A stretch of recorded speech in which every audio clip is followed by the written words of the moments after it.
Bom dia, boa tarde, boa noite, meus irmãos e amigos que nos assistem. Bom dia para quem assiste de dia, boa tarde para quem assiste de tarde, boa noite para quem está assistindo pela noite. Nossa Escola Bíblica Dominical, nossa EBD, ou como já foi dito, nossa Escola Bíblica Digital, que chega à casa de vocês, ao celular de vocês, todo domingo, pelo YouTube. Nós estamos na quarta aula dessa série importante que estamos fazendo sobre dons espirituais.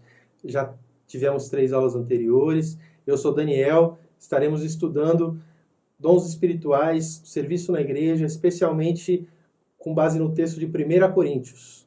Estivemos no capítulo 12 e hoje vamos continuar. Mas primeiro eu quero convidar vocês para se reunir em oração comigo, para que o Senhor conduza todas as coisas. Senhor, nosso Deus e Pai, te agradecemos porque o Senhor está presente. O Senhor está presente em nossos corações, em nossos lares, e o Senhor é o nosso Deus. Nós pedimos a Tua condução nesse momento de estudo, que o Teu Espírito Santo tenha liberdade no nosso meio para falar, para tratar, para fortalecer, para edificar, para fazer a Tua vontade. E que nós sejamos solos férteis, que nós recebamos a Tua palavra e que isso gere frutos em nós e através de nós. Em nome de Jesus. Amém. Então, como eu tinha falado, nas aulas passadas nós estudamos uma lista de dons espirituais que estão lá em 1 Coríntios 12. O apóstolo Paulo está ensinando aos coríntios que era uma igreja cheia de dons. Tinha dons de profecia, dons de línguas, dons de operação de milagres, dons de cura. Mas o apóstolo Paulo, ele lista todos esses dons, mas você percebe que tem alguns problemas no uso dos dons, na aplicação dos dons naquela igreja. Então, no continuar do capítulo 12, ele vai falar sobre a importância de cada um como membro do corpo. Não tem um mais importante que o outro. A mão é tão importante quanto o pé, é tão importante quanto o coração, e todos doem quando um se machuca. Um sente pelo outro. Não há uma superioridade de alguém em relação ao outro. Todos são importantes. E lá no final do capítulo 12, eu vou ler aqui, ele então já colocou uma lista de dons, ele já falou da importância de todos os membros, e ele fala assim, no final do versículo 31, na parte B, vai falar assim: passo agora a mostrar a vocês um caminho mais excelente. Qual então será esse caminho que Paulo está querendo dizer? Não é o mais excelente ter todos esses dons? Já não é suficiente? Já não demonstra uma saúde da igreja? Paulo está dizendo que há um caminho, há um meio para usá-los. Há um caminho mais excelente. E aí ele entra no capítulo 13 da carta aos Coríntios. E eu vou ler com os irmãos. Ainda que eu fale a língua dos homens e dos anjos, se não tiver amor, serei como sino que ressoa ou como prato que retine. Ainda que eu tenha o dom de profecia, saiba todos os mistérios e todo o conhecimento, e tenha uma fé capaz de mover montanhas, se não tiver amor, nada serei. Ainda que eu dê aos pobres tudo o que possuo, e entregue o meu corpo para ser queimado, se não tiver amor, nada disso me valerá. O amor é paciente, o amor é bondoso, não inveja, não se vangloria, não se orgulha, não maltrata, não procura seus próprios interesses, não se ira facilmente, não guarda rancor. O amor não se alegra com a injustiça, mas se alegra com a verdade. Tudo sofre, tudo crê, tudo espera, tudo suporta. O amor nunca perece, mas as profecias desaparecerão, as línguas cessarão, o conhecimento passará. Pois em parte conhecemos e em parte profetizamos. Quando, porém, vier o que é perfeito, o que é imperfeito desaparecerá. Quando eu era menino, falava como um menino, pensava como um menino, raciocinava como um menino. Mas quando me tornei homem, deixei para trás as coisas de menino. Agora, pois, vemos apenas um reflexo obscuro, como em espelho, mas então veremos face a face. Agora conheço em parte, então conhecerei plenamente, da mesma forma com que sou plenamente conhecido.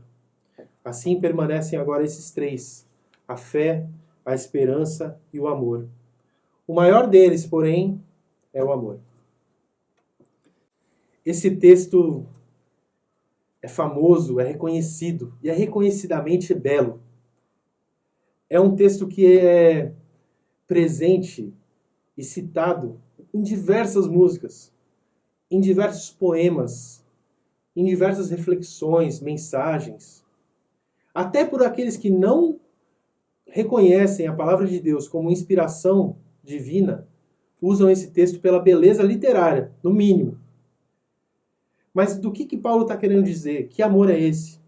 Primeiro, por que tem esse texto no meio, em 1 Coríntios, capítulo 12, ele está falando sobre dons espirituais. A gente vai ver depois que 1 Coríntios, capítulo 14, na sequência, vai falar sobre dons espirituais. Por que tem esse texto de amor no meio?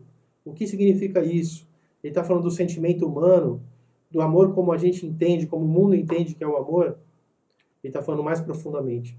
E ele começa dizendo: ainda que eu fale a língua dos homens e dos anjos, ainda que eu tenha toda a eloquência, ainda que eu tenha uma comunicação perfeita, ainda que eu viaje para todos os países e fale como um nativo e convença as pessoas, ainda mais, se eu for lá para o céu e conversar com os anjos e não precisar de intérprete, de Google Tradutor, e conseguisse falar de igual para igual, e conseguisse entender todas as coisas, o apóstolo diz que mesmo assim, se não tivesse amor, nada seria. Seria como um barulho, como um prato que retine, que bate um prato no outro. O prato, na percussão, ele tem a sua função numa orquestra, numa banda, mas sozinho é um barulho alto, um barulho que incomoda. E tudo isso, a língua dos homens e dos anjos, ainda que tivesse, sem amor, seria barulho que incomoda. Mas o apóstolo continua.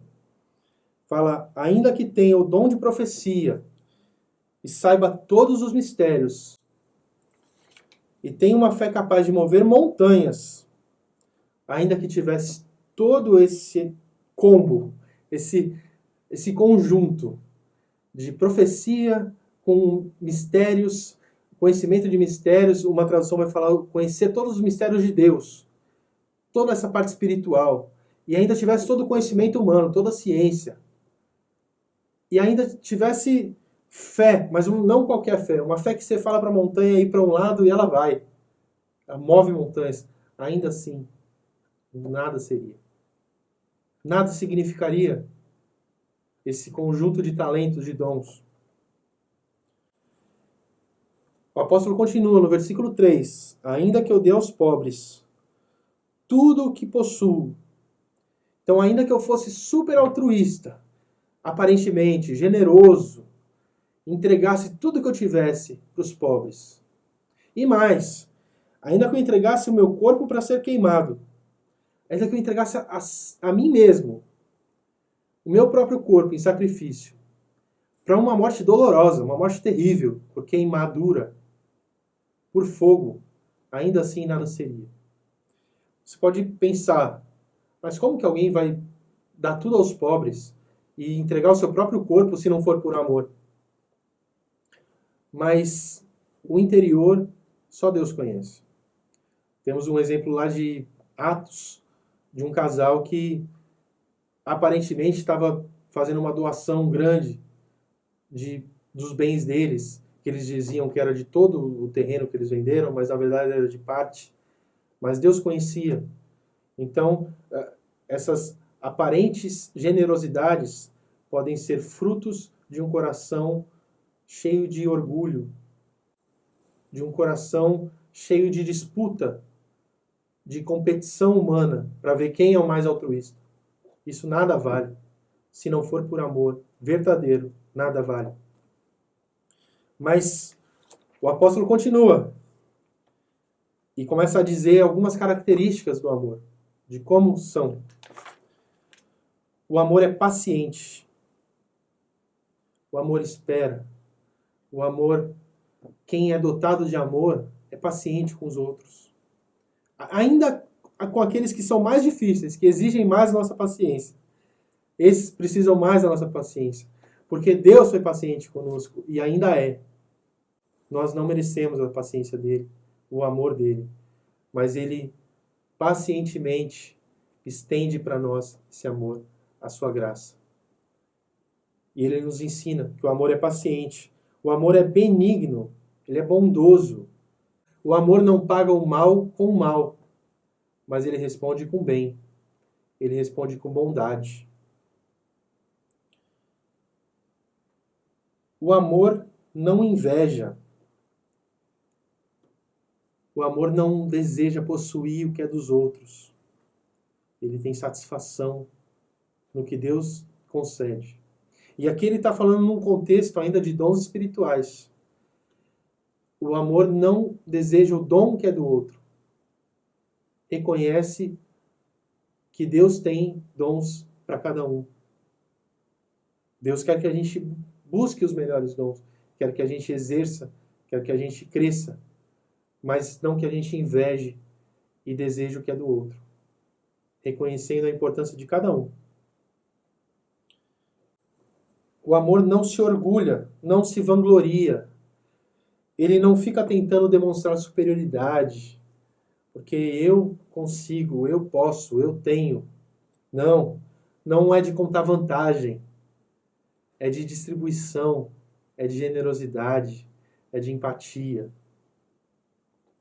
O amor não maltrata. Ou uma outra versão, uma outra tradução vai dizer: não se conduz inconvenientemente, não se porta de maneira inconveniente. O amor evita o que é desonroso, o que é indecente, o que é vergonhoso. O amor não procura seus próprios interesses. Aquele que ama põe o outro em primeiro lugar. Não usa o outro para satisfazer os seus desejos, os seus interesses, mas reconhece que o outro é criação de Deus e que nós devemos amá-lo e que devemos colocá-lo em primeiro lugar nas prioridades e não a nós mesmos. O amor não se ira facilmente. Estamos no versículo 5. O amor não se ira facilmente. Não se enfurece, não tem pavio curto. Quem ama não pode ter pavio curto, irmãos. Não é para se irritar, ser irritadiço. Qualquer coisa já estoura, já explode. Não. Quem ama espera, é paciente. Não se irrita, não se ira facilmente. O amor não guarda rancor. O amor não...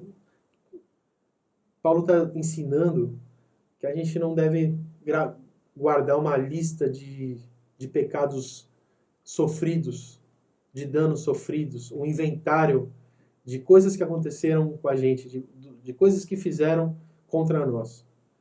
Tem gente que pode guardar um inventário e no dia levantar uma lista e falar: no dia 15 de novembro de 1997 você fez isso e falou isso. Não, o amor não guarda rancor. Pelo contrário, libera perdão e vive em novidade. Vive com perdão porque a gente foi perdoado. Nosso Senhor não guarda o rancor da gente.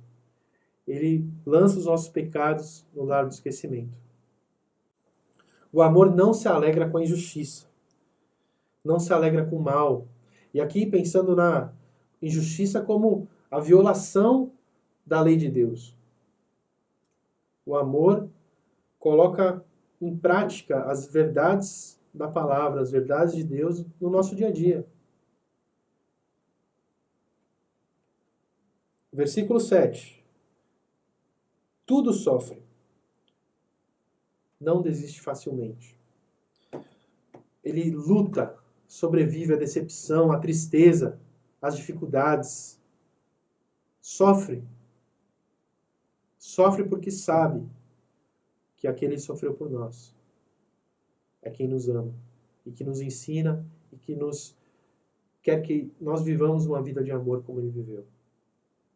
O amor tudo crê, não é desconfiado, que fica pensando sempre no pior das pessoas, pensando sempre que estão querendo levar vantagem em cima de nós.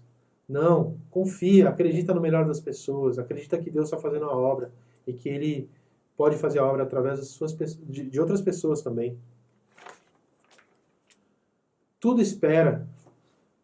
O amor se recusa a tomar o fracasso como ponto final. Forte. Não descansa no fracasso. Não aceita como ponto final, como fim da luta. Não. Tudo espera.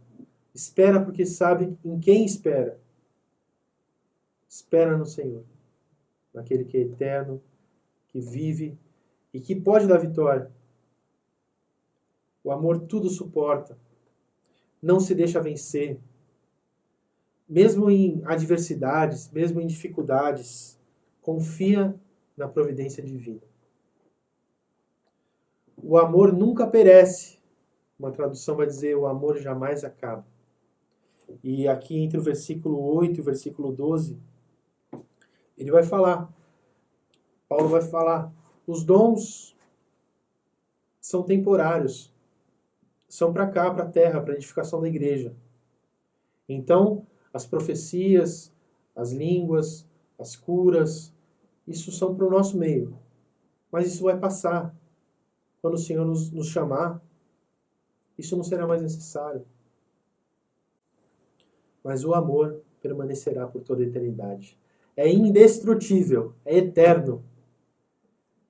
Por isso que lá no final ele vai concluir no versículo 13, dizendo que nós seremos conhecidos. O cristão deve ser conhecido pela fé, pela esperança e pelo amor. A fé naquele que nos resgatou. Fé de que Deus é o Senhor. Fé de que Ele teve um plano de redenção para nos salvar. Esperança porque nós confiamos em Sua promessa. Esperamos que Ele irá concluir esse plano. Ele não esqueceu de nós. Ele vai até o fim. Então nós esperamos a conclusão, o desfecho da história, já confiantes, com esperança. Mas, sobre todas as coisas, a posição suprema é o amor. Porque o amor não passará. É em amor a Deus que nós continuaremos por toda a eternidade. Irmãos, Deus é amor. De tantas expressões, de tantas formas que Ele poderia ter se revelado, Ele escolheu se revelar como amor. Então, quando nós pensamos em amor, a gente não precisa procurar no dicionário ou procurar no que a nossa cultura corrente diz, ou no que outra cultura passada disse, ou como eles entendem o amor. Basta a gente olhar para Deus. Basta a gente enxergá-lo em Sua palavra. Deus é amor. E Jesus é a expressão máxima desse amor. Jesus encarnado, ele ensina isso para nós, através de Sua palavra, porque Ele viveu tudo isso. Ele tudo sofreu. Ele tudo suportou. Ele em tudo esperou. Então, Ele não cobra de nós, Ele não quer que nós sejamos nada do que Ele não foi. E nós podemos enxergar nele o que é o amor verdadeiro. Viver isso no nosso dia a dia. Viver isso com intensidade, com firmeza, com fé, com esperança. Porque Ele nos amou primeiro. Agora, para concluir, eu quero chamar o meu irmão Ivan, que a gente preparou uma música especial sobre isso. Que Deus abençoe a todos. Em nome de Jesus.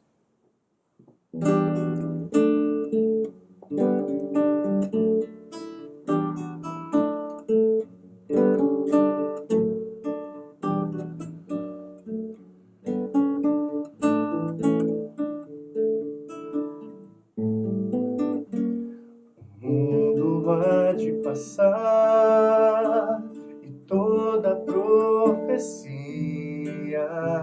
os dons das línguas e muito mais que existir. Porém, como aquele que foi, e hoje é e para sempre há de ser, o amor é a essência de Deus e para sempre também vai viver. Bondoso e sem rancor, fiel e consciente, humilde e sofredor, espera tão somente,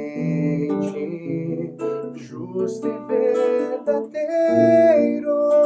tudo suporta e tudo crê, tão puro e perfeito é o amor, não busca interesse ou favor, mistério, expressão, vida e luz do Senhor. Se eu pudesse saber destinos ou futuros, fazer mover as montanhas com minha fé. Se eu pudesse falar qualquer língua em qualquer lugar, e desse os meus bens aos mais pobres, ou morresse em favor de alguém. Se não tiver amor, de nada valeria. Se não tiver amor, proveito algum teria. Fria e sem razão, minha vida então passaria. Vazia seria ao falar, um sino que insiste a tocar, e dentro de mim não valer. Se